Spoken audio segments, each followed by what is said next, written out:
নমস্কার বন্ধুরা, আশা করি সবাই ভালো আছেন। আজ আমি আপনাদের সামনে আবার একটা নতুন নিরামিষ রেসিপি নিয়ে এসেছি। আজকে আমি কচুর শাক রান্না করছি।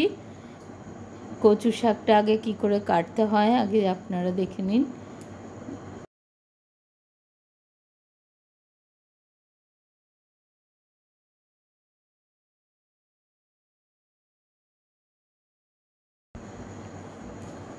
বন্ধুরা, আমি কচুর শাকটা এরকম ছোট ছোট টুকরো করে কেটে জল দিয়ে ভালো করে ধুয়ে জল ঝরিয়ে রাখলাম। এবার আমি চাটুতে খানিকটা গোটা জিরে আর শুকনো লঙ্কা একটু নেড়ে নিলাম, যাতে ওটা আমি মিক্সিতে একটা পেস্ট করে একটা ভাজা মশলা তৈরি করতে পারি। বন্ধুরা, ছোলাটা আমি আগের দিন রাত্রেই ভিজিয়ে রেখেছিলাম। ছোলাটাকে আমি আলাদা পাত্রে সেদ্ধ করে নিলাম, কিন্তু আপনারা কচুর শাকের সঙ্গেই ছোলাটা সেদ্ধ করতে পারেন, সেটা তার পরিমাণের উপর নির্ভর করে। এবার আমি একটা পাত্রে খানিকটা নারকেল কুড়িয়ে রেখে দিলাম। বন্ধুরা, আমি প্রেসার কুকারে কচু শাকগুলোকে ভাগে ভাগে সেদ্ধ করে নিলাম। আপনারা একটা বড় পাত্রে নুন দিয়ে কচু শাকগুলো সেদ্ধ করতে পারেন, কারণ সেদ্ধ করে জলটা না ফেলে দিলে ওটা মুখে লাগতে পারে, সেই জন্য সেদ্ধ করে জলটা ফেলে দেওয়া আবশ্যক। এবার বন্ধুরা, আমার যে মশলাগুলো লাগবে সেই মশলাগুলোকে আমি একটা পাত্রে গুছিয়ে নিলাম। খানিকটা টমেটো কুচি, একটু গোটা জিরে, একটু লঙ্কার গুঁড়ো, একটু হলুদ গুঁড়ো আর আদা, এই কটা জিনিস আগে আমার পেস্ট হবে, সেই জন্য আমি এইগুলোকে রেডি করলাম। আর সঙ্গে টক দইটাও রাখলাম। টক দইটা আমার যদিও রান্নার শেষে লাগবে, কিন্তু এটা এর মধ্যেই রয়েবে। আর আমি একটু নারকেলটাকে যে কুড়িয়েছিলাম সেই নারকেলটাকে আমি দুভাগে ভাগ করে নিলাম। এই পেস্টের মধ্যে খানিকটা নারকেল কোড়াও দেবো, আর বাদবাকি নারকেলটা আমার গার্নিশিংয়ের জন্য রাখবো। এবার বন্ধুরা, আমরা সব ইনগ্রিডিয়েন্টসগুলো এক জায়গায় রেখে দেখে নিলাম সব কিছু ঠিকঠাক আছে কিনা।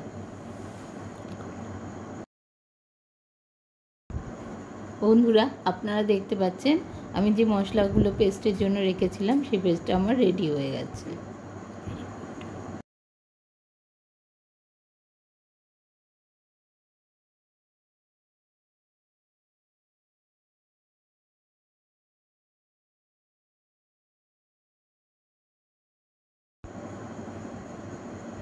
গোটা জিরে ফোড়ন নিয়ে দেওয়া হয়েছে। এবার আমি তেজপাতা আর শুকনো লঙ্কা দিলাম ফোড়নে।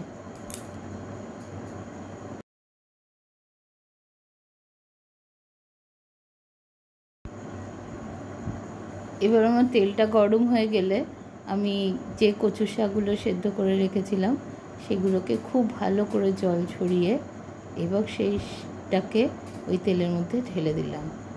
ঢেলে দিয়ে এবার খানিকটা আমি খুন্তি দিয়ে নাড়াচাড়া করলাম।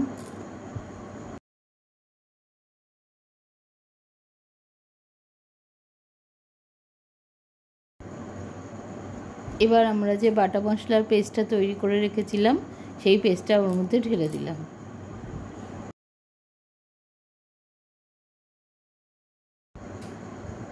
বাটা মশলাটা দেওয়ার পরে আমি আমার সেদ্ধ করা ছোলাগুলো ওর মধ্যে মিশিয়ে দিলাম।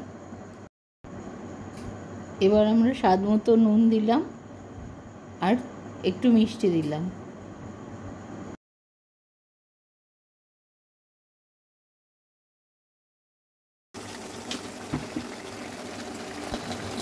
এবার আমি তৈরি করে রাখা ভাজা মশলাটা 2 চামচ দিয়ে দিলাম।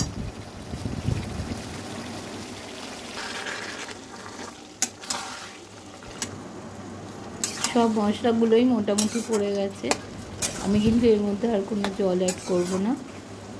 এর মধ্যেই যা জল আছে পুরো এই জলটাকেই শুকোবো, এবং শুকোতে শুকোতে পুরোটা শুকনো করে এতটাই শুকনো করার চেষ্টা করব যাতে তেলটা ভেসে ওঠে। জলটা প্রায় 80% শুকিয়ে এলে আমি তার মধ্যে টক দইটা অ্যাড করলাম। টক দইটা দেওয়া আবশ্যক নয়, কিন্তু দিলে স্বাদের একটু এদিক ওদিক হয়, সেই জন্য আমি টক দইটা দিয়েছি।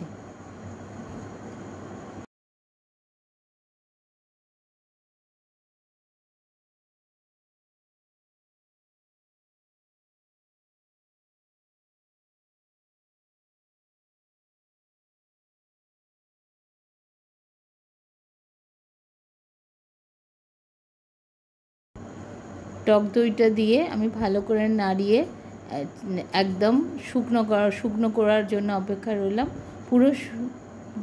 পুরো শুকিয়ে গেলে তারপরে এবার আমি যে ভাজা মশলাটা করে রেখেছিলাম সেই মশলাটা একটু ছড়িয়ে দিয়ে তার উপর নারকেল কোড়া ছড়িয়ে দিলাম, যাতে দেখতেও ভালো লাগে, খেতেও সুস্বাদু হয়।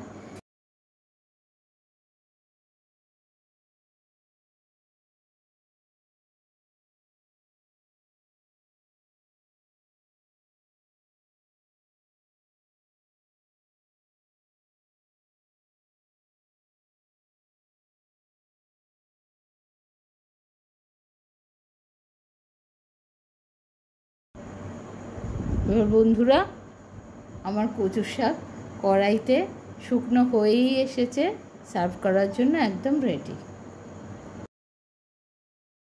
বন্ধুরা, আপনারা এইভাবে রান্না করার চেষ্টা করবেন এবং রান্না করার পরে অবশ্যই কমেন্ট করে জানাবেন আপনাদের কেমন লাগলো।